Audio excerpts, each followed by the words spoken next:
Pin nah. Pin. Sarung. Iko angah. Marilah masuk lah. Marilah. Yo.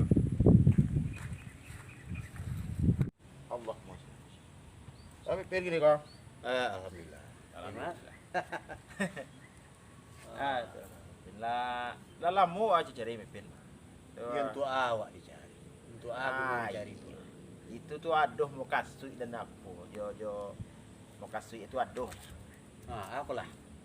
Nak sunat balik atau kakika atau nikah kawin. Jangan sunat doli. Betul. Sunat doli itu lah hilang ya. Itu modal awak di sinan. Itu pas sunat doli. Ada orang sunat 4 kali. Di malu bunyi tu kata misalnya 4 kali. Yo bunyi Ha. Di bunyi ndak ada. Tapi ndak nyukar juan bunyi saya otak kecil. Oh, kecil esa. Bahasa wah gini aja sih aja. Sawah lah ya alhamdulillah. Petang ko lah ya dapat 30 karung padi. Yo, padi sampai 2 nih, pian rancak nih padi. Gas wah. Gas alhamdulillah berjalan dengan lancar. Itu. Itu nak berlalu. Sekolah Pin. Dia aku kan bekas lapangan bola lu. Bola pang. Oh. Ronaldo, Marquez, Sekolah main dulu kok. Messi sekolah latihannya Latihannya sekolah ya. latihannya sekolah. Oh, sebelum kampur dulu mana? Selalu ngapo. Oh, sebelum kampur yuk. Pakiau, Maktesen kan sekolah latihan tinju. Siko tu ya. Yo. Ini yang ndak sejaknya ndak ada aktif lah untuk latihan. Ah, Nah, itu kok lah jadi para pisang, para ubi. para pisang, para ubi ya. Nah, jadi lah. Rancak siko pembangunan ini kau siko kau betul-betul bisa maju Pin.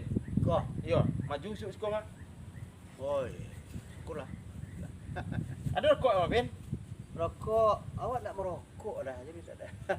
Ande, kau tahu tu kai kau cari Bali rokok di luar tadi.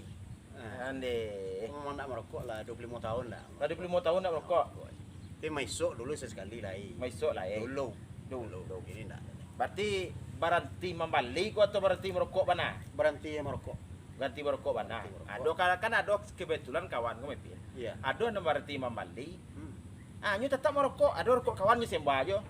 Kok setengah? Aduh, itu kayak itu kawan cie-cie. Tapi kalau disampaikan namo kan lewat di kode etik beko. Iya. Itu. Artinya di etika pembicaraan. Tu nyo tetap wajago na sakit itu pipina tetap dijago Iya. kan. Sagan lah kalau sabuin namu sagan. Ya.